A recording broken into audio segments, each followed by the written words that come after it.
Hello दोस्तों, आज basically हम पढ़ने जा रहे हैं कि realistic school of thought in international politics होता क्या। What is a realism.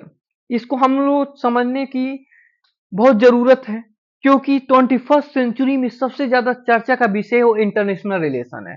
अब कोई सिस्टम में सबसे अच्छा कोई इंटरनेशनल रिलेशन को व्याख्या करता है, एक्सप्लेन करता है, वो रियलिस्टिक करता है, साइंटिफिकली एक्सप्लेन करता है चीजों को।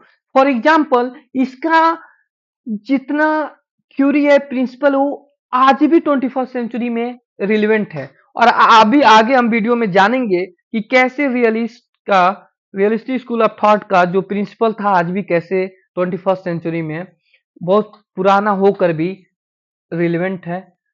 ओके, चलिए आइए दोस्तों देखते हैं इंट्रोडक्शन को। तो दोस्तों basically realism is the oldest and the most dominant theory in the international relations. Its core belief is a simple: the world is a dangerous place and the state must rely on themselves to survive. इसका मतलब दोस्तों ये हुआ कि realist जो है theory जो है oldest and most dominant theory है इन इंटरनेशनल रिलेशन में। और इसका जो core believe is the world is a dangerous place and state must rely on themself to survive. मतलब क्या कहने का इसका मतलब यह है कि इंटरनेशनल लेवल पे अनार्की सिस्टम है। मतलब कोई भी इंस्टीट्यूशन ऐसा नहीं है जो वार को रोक सके।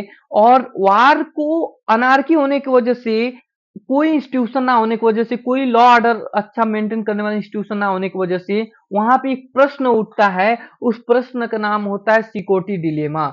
और सिक्योरिटी डिलेमा मतलब है स्टेट के पास क्या उनका रक्षा करने के लिए स्टेट को कोई इंस्टीट्यूशन है, जैसे यूनाइटेड नेशन है, तो यूनाइटेड नेशन कहाँ वार को रोक पा रहा है। देखिए एक कितना अच्छा थ्योरी इम्पिरिकल सिद्धांत देता है कि यूनाइटेड नेशन आज कहाँ वार को रोक पा रहा है। 1962 का चाइना इंडिया को वार को नहीं रोक पाया, यूक्रेन रशिया को वार को नहीं रोक पाया, 1971 का भारत का वार को रोक नहीं पाया, बांग्लादेश के लिबरेशन मूवमेंट को।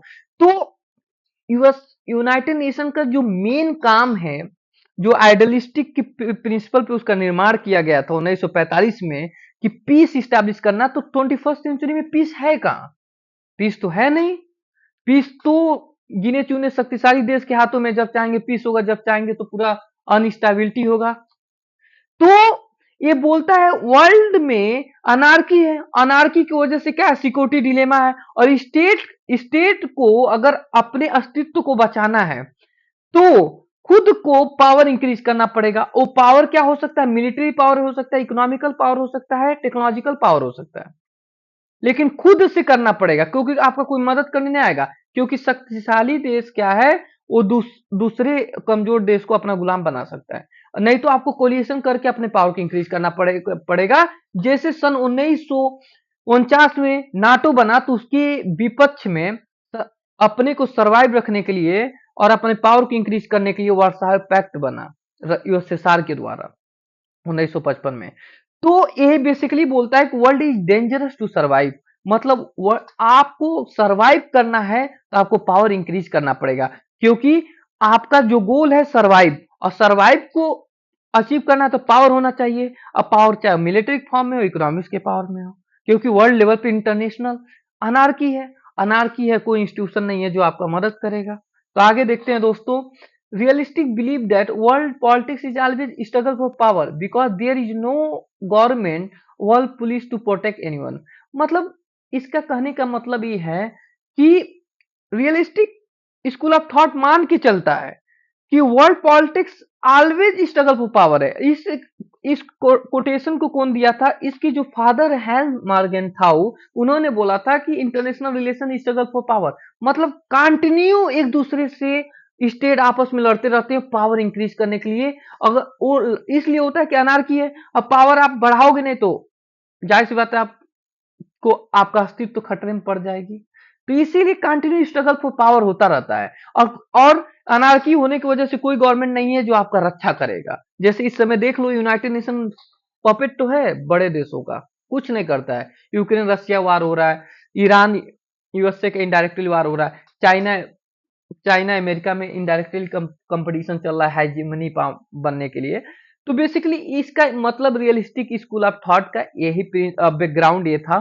तो दोस्तों जैसे हर एक थ्योरी के एक प्रिंसिपल होता है, तो जानने की कोशिश करेंगे कि रियली रियलिज्म का कोर प्रिंसिपल क्या है।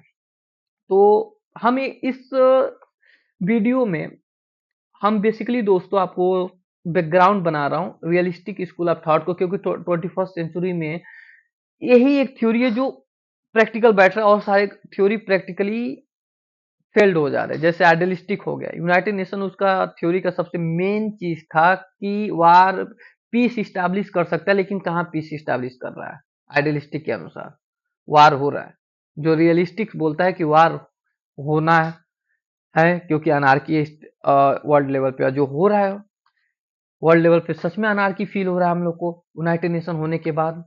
तो चलिए आइए देखते हैं कि रियलिज्म का कोर थ्री प्रिंसिपल, बहुत सारे प्रिंसिपल है लेकिन उसका कोर थ्री प्रिंसिपल प्रिंसिपल को देखते हैं या पिलर को देखते हैं। स्टैटिसिज्म, इसका मतलब ये है कि देखिए स्टेट स्टेट या कंट्री या government is main actor in international politics. मतलब इसकी मतलब जो है कि इंटरनेशनल पॉलिटिक्स स्टेट, या जैसे भारत स्टेट हो गया, चाइना स्टेट हो गया, या भारत के सेंट्रल गवर्नमेंट जो हो गए वो भी स्टेट को रिप्रेजेंट करता है। तो वही मेन एक्टर है इंटरनेशनल पॉलिटिक्स में डिसीजन लेने के लिए, अपने नेशनल इंटरेस्ट को रिप्रेजेंट करने के लिए इंटरनेशनल अरेना में। मतलब यही मेन एक्टर करता है। कोई inter government organisation, international institution जैसे यूनाइटेड बॉडी जैसे कोई ज्यादा रोल प्ले नहीं करते हैं। हर स्टेट अपना नेशनल इंटरेस्ट को इंटरनेशनल अरेना में रखता है, उसी नेशनल इंटरेस्ट को अचीव करने के लिए एक दूसरे से स्ट्रगल करता है। इसी को इंटरनेशनल रिलेशंस कहते हैं रियलिस्टिक के अनुसार। ठीक है। और इनका जो अल्टीमेट गोल है रियलिस्टिक स्कूल का, इंटरनेशनल इंटरनेशनल रिलेशंस का, इनके अनुसार गोल क्या है, स्टेट का गोल क्या है, सर्वाइवल है। Ultimate goal of every state is survival. Everything state does is to ensure its own existence. मतलब anarchy state, anarchy level world में है, तो वहां पे क्या सबसे ज्यादा अल्टीमेट गोल है, सर्वाइवल। क्योंकि अनार्की है तो सिक्योरिटी डिलेमा होगा ही, तो किसी कीमत पे वो सर्वाइव करना चाहते हैं। स्टेट क्या चाहती है, सर्वाइव करना चाहती है। तो स्टेट का रियलिज्म के अनुसार कौन सा गोल है, सर्वाइव। क्यों? क्योंकि अनार्की है, यूनाइटेड नेशन जैसे बॉडी काम नहीं कर रही है वर्ल्ड में। अब उसके बाद जो सिस्टम आता है सेल्फ हेल्प, इन अनार्की, इनका जो प्रिंसिपल है, in anarchy world no other state can be trusted to guarantee your security, you must protect your self.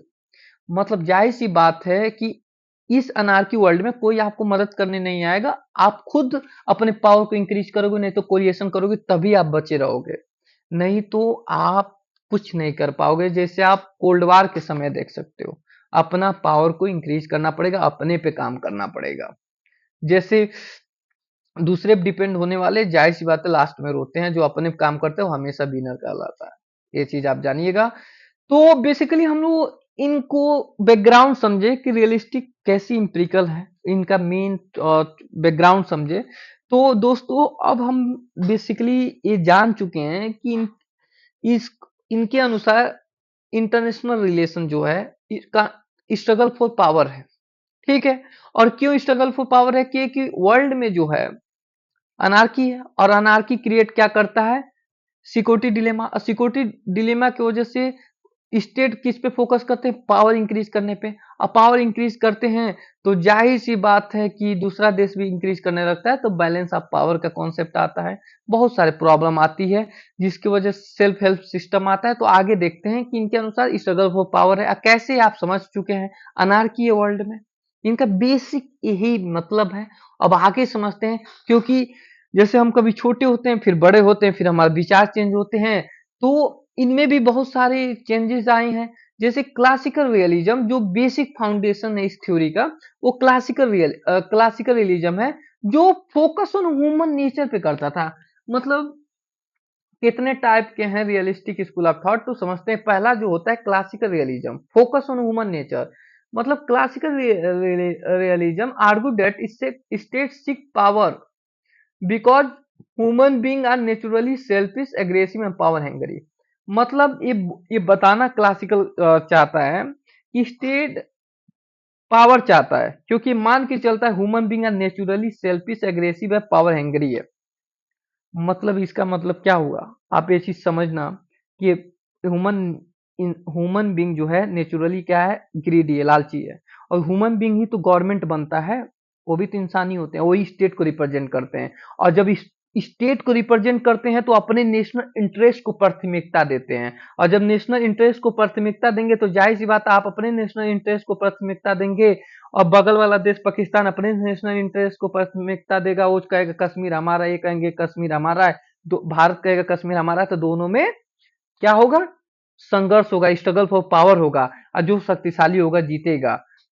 ठीक, यही बात क्लासिकल रियलिस्ट कहता था कि स्ट्रगल फॉर पावर क्यों है, क्योंकि ह्यूमन बीइंग नेचुरली सेल्फिश है, और उसी की वजह से नेशनल इंटरेस्ट भी नेशनल इंटरेस्ट क्रिएट करता है स्ट्रगल फॉर पावर। अब जाहिर सी बात है अपने नेशनल इंटरेस्ट को प्रमोट करेंगे इंटरनेशनल अरेना में, और दूसरा दूसरे करेगा, तो इसी की वजह से कंटिन्यू स्ट्रगल फॉर पावर होता रहता है। आगे देखते हैं दोस्तों, तो क्लासिकल रियलिस्ट के जो की थिंकर हैं वो उसमें से आते हैं थ्यूसिडाइड। ये इनका एक बुक था हिस्ट्री ऑफ पेलोफेंसियन वार। इनके अनुसार यही पहले व्यक्ति जो थे, इन्होंने एंशियंट टाइम में पावर और पावर का कॉन्सेप्ट की बात किए थे, और सर्वाइवल की बात किए थे, मोरालिटी के ऊपर जाके। तो इन्होंने कहा था strong do what they can and the weak suffer what they must. मतलब इनके अनुसार ये है कि स्ट्रॉन्ग जो चाहते हैं वो करते हैं, अब वीक जो है सफर करते हैं क्योंकि उनको करना चाहिए। ठीक है, आगे देखते हैं दोस्तों। फिर निकोलो मैकियावेली आते हैं, इनको कौन नहीं जानता, इनका बुक का नाम था द प्रिंस।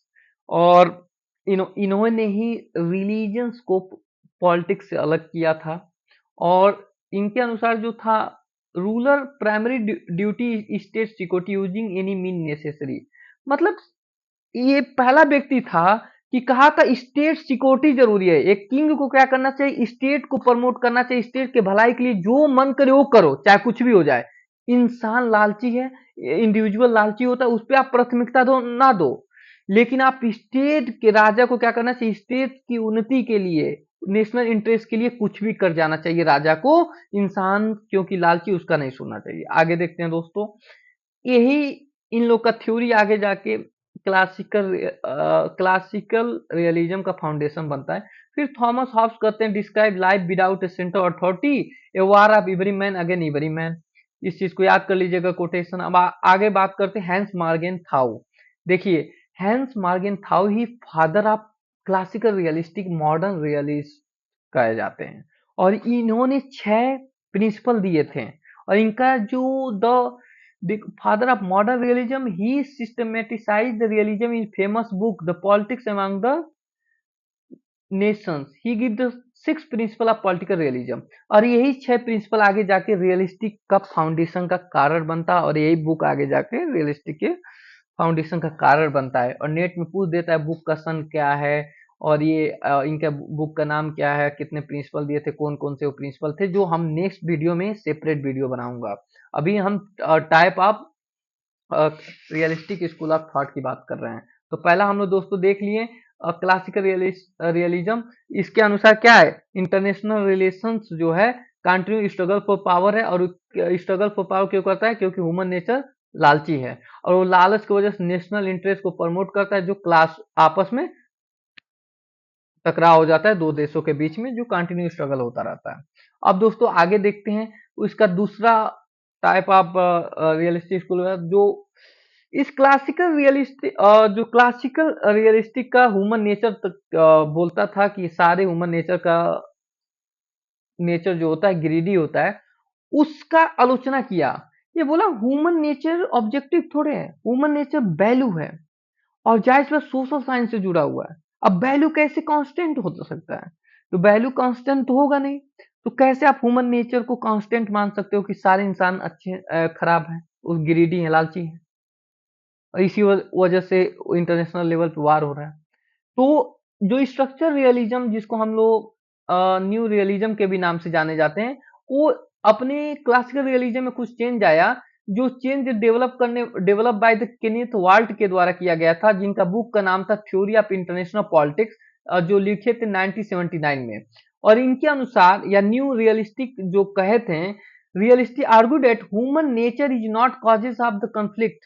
मतलब जो ये बोल रहे थे क्लासिकल वाले, ह्यूमन नेचर जो है कॉजेस ऑफ कॉन्फ्लिक्ट है इंटरनेशनल लेवल पे, नहीं, इंस्टीड इसके बावजूद anarchy structure of international system force state to seek power just to survive.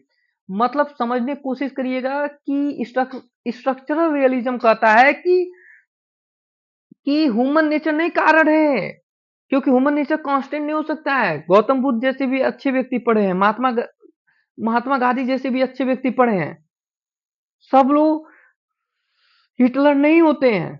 इनके कहने का मतलब है ह्यूमन नेचर कांस्टेंट नहीं हो सकता है, वैल्यू है, ऑब्जेक्टिव नहीं हो सकती है। इनके अनुसार कहने का मतलब है, तो कहता है कि इंटरनेशनल लेवल का स्ट्रक्चर ही अनार्की है, और वही अनार्की स्ट्रक्चर कारण क्या बनता है, क्रिएट करता है सिक्योरिटी डिलेमा, और उस सिक्योरिटी डिलेमा मजबूर करता है स्टेटों को कि वो अपना पावर इंक्रीज करे। नहीं पावर इंक्रीज करेंगे तो बड़ा देश जिसके पास पावरफुल है वो दूसरे स्टेट को खत्म कर देगा, जाहिर सी बात है दूसरे स्टेट को खत्म कर देगा। तो अपने सर्वाइवल के लिए जो मेन स्टेट का गोल है सर्वाइवल एंड नेशनल इंटरेस्ट, उसको बचाने के लिए, अपने को अस्तित्व को बचाने के लिए, अपने गोल को प्रमोट करने के लिए आपको जाहिर सी बात है पावर इंक्रीज करना पड़ेगा। और पावर इंक्रीज करने का वजह, कंटिन्यू स्ट्रगल फॉर पावर का वजह क्या, anarchy structure of international system है। क्योंकि आज इस समय करंट में भी देख सकते हैं रसिया यूक्रेन आपस में स्ट्रगल कर रहे हैं, भारत पाकिस्तान चाइना आपस में स्ट्रगल कर रहे हैं, तो सब देश तो स्ट्रगल कर ही रहे हैं, सब अपने नेशनल इंटरेस्ट के लिए कर रहे हैं। क्योंकि भारत अपने बाउंड्री को सेफ रखना चाह रहा है, चाइना अपने बाउंड्री को एक्सपेंड करना चाह रहा है, सब अपने नेशनल इंटरेस्ट को करना चाह रहे हैं। यूक्रेन रसिया जो है अपने बॉर्डर को नाटो से प्रोटेक्ट करने के लिए वार लड़ रहा है।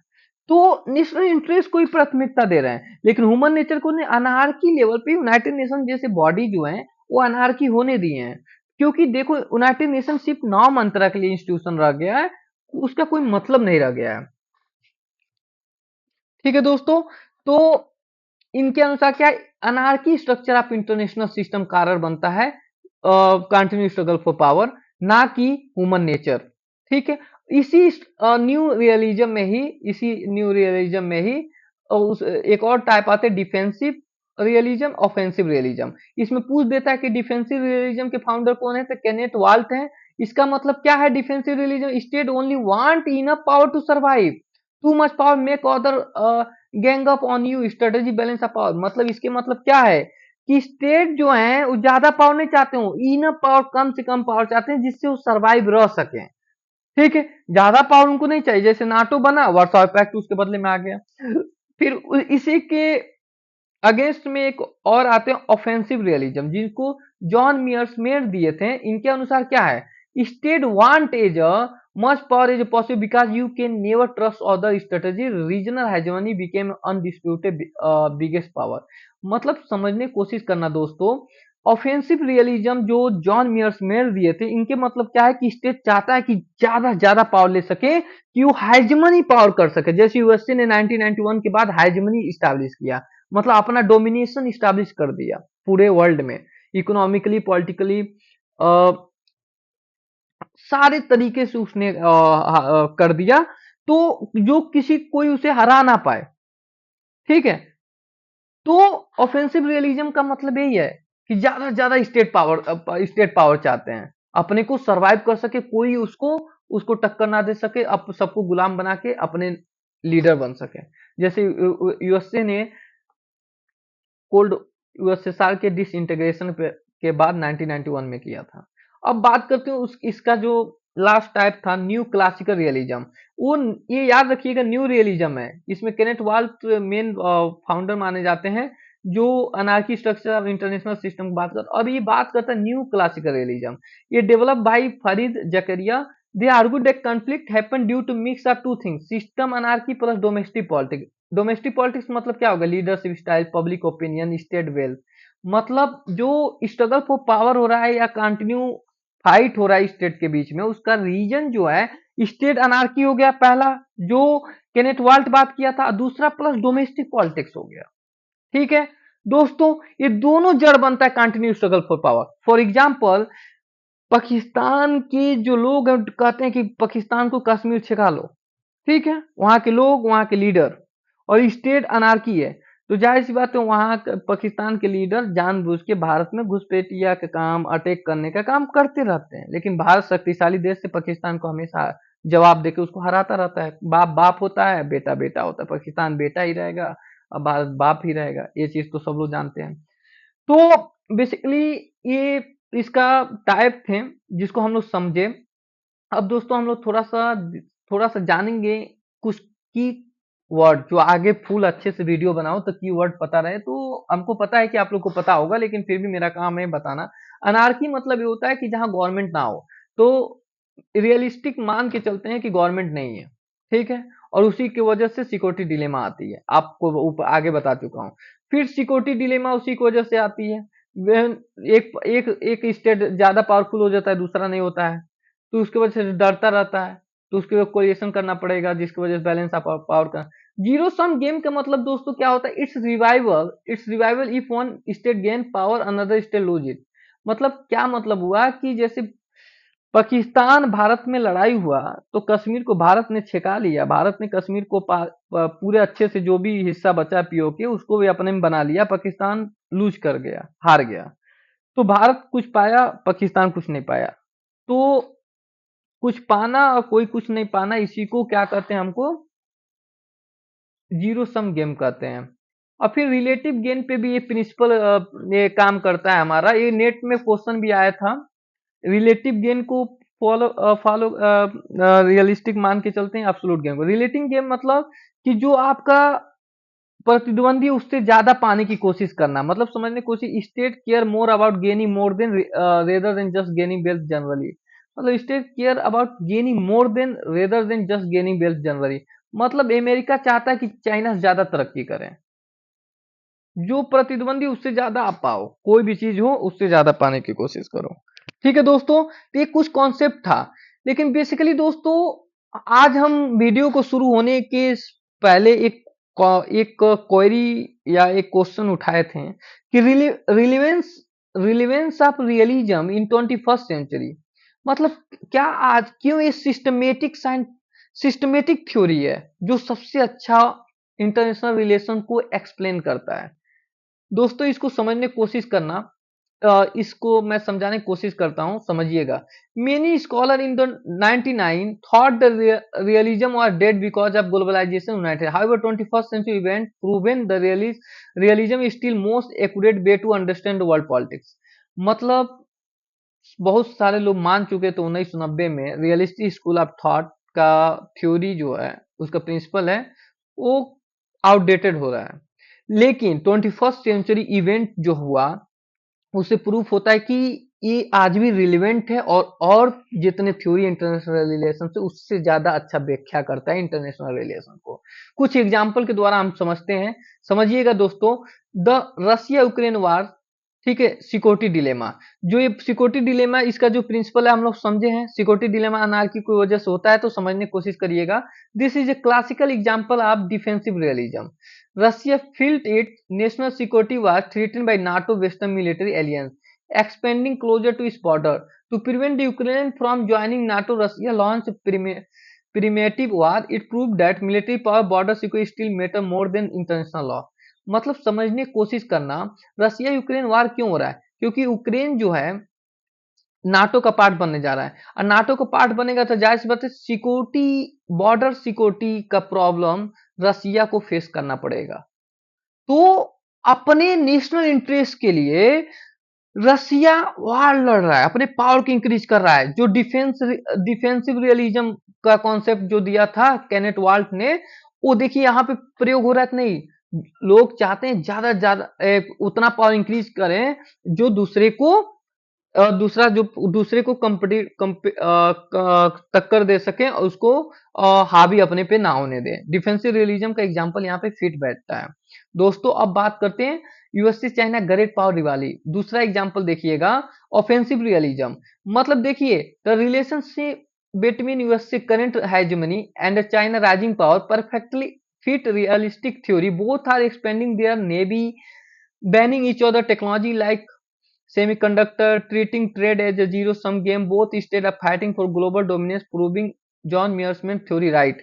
मतलब समझो यार, जो ऑफेंसिव रियलिज्म था, वो कहता था ना कि ज्यादा से ज्यादा पावर इंक्रीज करने की कोशिश करते। तो देखो, चाइना भी आज सबसे ज्यादा शक्तिशाली बनना चाहता है, और यूएसए भी चाहता है। तो दोनों में कंपटीशन है या नहीं? दोनों में कंपटीशन है दोस्तों। अब बात करते हैं, तो इस देखिए, ये जो फेलर ऑफ ऑफेंसिव रियलिज्म है, यूएसए चाइना ग्रेट पावर जो कंपटीशन है, वो ये भी इस प्रिंसिपल, जो इसका सिद्धांत है, उस पर फिट बैठता है, जो कितना अच्छा व्याख्या करता है हमारे इंटरनेशनल रिलेशन को, जो 21st सेंचुरी के जो चीजें हो रही है उसको अच्छे से व्याख्या किया है, जो फिट बैठ रही है। फेलर ऑफ इंटरनेशनल इंस्टीट्यूशन, समझने की कोशिश करना दोस्तों, जो आइडियलिस्टिक के आधार पे, आइडियलिस्टिक मान के चलते थे कि दोस्तों इंटरनेशनल इंस्टीट्यूशन पीस स्टैब्लिश कर सकता है, वार को रोक सकता है, लेकिन वार कहाँ रुक रही है? समझना, लिबरल आर्ग्यू डेट यूएनए की पीस, मतलब आइडियलिस्टिक स्कूल ऑफ थॉट का मानना था कि पीस हो स्टैब्लिश हो सकता है यूनाइटेड नेशन या इंस्टीट्यूशन के द्वारा, लेकिन कहाँ रुक रही है? Realistic argue that institution only work when powerful states want them to work. In 21st century, United Security Council has completely failed to stop conflict in Syria, Gaza, Ukraine because great power Russia, China use their veto power to protect their own interests. मतलब दोस्तों, समझने की कोशिश करें, failure of international institution, देखिए United nation fail हुआ तो नहीं, सीरिया वार को नहीं रोक पाया, गाजा यूक्रेन वार को नहीं रोक पाया। क्यों? क्योंकि जो पावरफुल स्टेट है वो चाहते ही नहीं है कि वार रुके, और क्योंकि पपेट यूएनए पावरफुल स्टेट का पपेट है और कुछ नहीं है। आप मान के चलो, ये सच्चाई बात है। लेकिन यूएनए पहले बहुत अच्छे से काम करता था, लेकिन अब तो कोई नाव मंत्र है, कोई वार को रोक नहीं पा रहा है। मान के चलिए सच्चा बात, क्योंकि भारत का भी वार को नहीं रोका है, चाइना भारत का वार को नहीं रोका, कोई वार तो सफल नहीं हो पा रहा है, कहाँ 21st सेंचुरी में है। अब बात करते हैं दोस्तों, एक लास्ट एग्जांपल जो जिससे रियलिस्टिक सिस्टम में प्रूफ होता है कि एक साइंटिफिक थ्योरी है, वैक्सीनेशन नेशनलिज्म ड्यूरिंग कोविड-19, सेल्फ हेल्प। मतलब समझना दोस्तों, when pandemic hit global cooperation failed rich country order vaccine for their own citizens first and banned to export a medical supply, proved the realistic principle of self-help when survival one line state only look after themselves। मतलब समझना, vaccination nationalism during the कोविड-19 का मतलब ये है कि 19 के दौरान जितने रिच कंट्रियां थे, वो एक्सपोर्ट करने से वैक्सीनेशन मना कर दिए थे, अपने लोगों के बारे में सोच रहे थे, दूसरे के बारे में नहीं। इसीलिए डेवलप कंट्री, जैसे डेवलपिंग कंट्री है, उनको अपने बारे में करना पड़ेगा, अपने स्टैंड करना पड़ेगा, अपने पैरों पर खड़ा होना पड़ेगा, अपनी टेक्नोलॉजी अच्छी करनी पड़ेगी। नहीं तो देखो, जब कोविड की बात आई तो सेल्फ हेल्प का ही जरूरत पड़ा, ना कि कोई मदद करने आया। तो ये चीज समझना, सेल्फ हेल्प जो सिद्धांत थे, आज भी 21st सेंचुरी में रियलिस्टिक का यूज बैठता है दोस्तों। तो ये जो फ्लो चार्ट है, इसको मैं आपको एक आपको माइंडसेट में आपको समझाता हूँ। इस चीज को समझने की कोशिश करना दोस्तों। मैं आपको एक चीज समझ जाता हूँ, ओवरव्यू देता हूँ, जिससे आपको क्लियर हो जाएगा कि रियलिस्टिक स्कूल ऑफ थॉट क्या है। समझना, एक रिवीजन देता हूँ कि रियलिस्टिक मान के चलते हैं कि international relation continue struggle for power है, और इस कोटेशन को हेन मार्गेन थाउ दिया था। कैसे कंटिन्यू स्ट्रगल फॉर पावर है? क्यों? क्योंकि ये मान के चलते हैं कि वर्ल्ड एक अनार्की लेवल है, आज जो सही है, आज भी अनार्की है वर्ल्ड पे, कोई पीस स्टैब्लिश करने के लिए इंस्टीट्यूशन है ही नहीं। और जब वर्ल्ड में अनार्की स्ट्रक्चर है, तो अनार्की स्ट्रक्चर होने की वजह से सिक्योरिटी डिलेमा आता है। क्यों? कोई शक्तिशाली देश हो सकता है, कोई बिग देश हो सकता है। तो शक्तिशाली देश जाहिर सी बात है अपने नेशनल इंटरेस्ट के लिए दूसरे बिग स्टेट को और गरीब बनाने की कोशिश करेगा। तो स्मॉल स्टेट अपने को सरवाइव करने के लिए जाहिर सी बात अपने पावर को उनको इंक्रीज करना पड़ेगा, मिलिट्री पावर, टेक्नोलॉजिकल पावर, सारे पावर को इंक्रीज करना पड़ेगा, नहीं तो दूसरे देश से कोलिएशन करना पड़ेगा। जैसे सन 1949 में हुआ था, नाटो बना, तो उसके बदले में वर्साई पैक्ट का गठन हुआ सन 1955 में। फिर तो पावर इंक्रीज करना पड़ेगा। क्यों? क्योंकि स्टेट को पावर इंक्रीज करना पड़ेगा, क्योंकि स्टेट का मेन एम है सरवाइव, नेशनल इंटरेस्ट को प्रमोट करना। अब पावर इंक्रीज नहीं करोगे तो आप सरवाइव नहीं कर पाओगे, तो और सरवाइव नहीं कर पाओगे। तो और सरवाइव करना है खुद के दम पे, सेल्फ हेल्प सिस्टम कोई भी आप को नहीं बचाने आएगा, ये चीज समझना। तो इनका जो थ्योरी था, आज भी प्रैक्टिकली यूक्रेन रसिया वार देख सकते हो, सारा थ्योरी प्रैक्टिकल है। इसीलिए प्रूफ होता है कि 21st सेंचुरी में भी realistic school of thought empirical है और रिलेवेंट है। और हमको लगता है और रियलिस्टिक स्कूल ऑफ थॉट से ज्यादा अच्छा कोई भी व्याख्या इंटरनेशनल रिलेशन को नहीं करता है। तो इस पे हम अच्छे से वीडियो बनाएंगे और हैंस मॉर्गेनथाउ के 6 प्रिंसिपल को भी समझाएंगे, और भी जो इसमें कॉन्सेप्ट बचेंगे। अभी मेरा मेन एम था कि बैकग्राउंड को समझाना। तो दोस्तों, अगर वीडियो पसंद आए तो like and share and subscribe करिए, और मैं कोशिश करूंगा कि कल आप लोग के लिए इसका और अच्छे से इसी टॉपिक को डिस्क्राइब करूं। मेरा मेन एम था कि आप लोग को कॉन्सेप्ट क्लियर करूं और थोड़ा बैकग्राउंड बनाऊं। आशा करता हूं कि आप लोग को बैकग्राउंड कुछ ना कुछ बना ही होगा दिमाग में। और कुछ क्वेरी हो तो आप लोग क्वेश्चन कमेंट में लिख देंगे, मैं नेक्स्ट वीडियो में उसको कोशिश करूंगा कि सॉल्व करूं। तो दोस्तों, जय हिंद, जय भारत, शुभ रात्रि।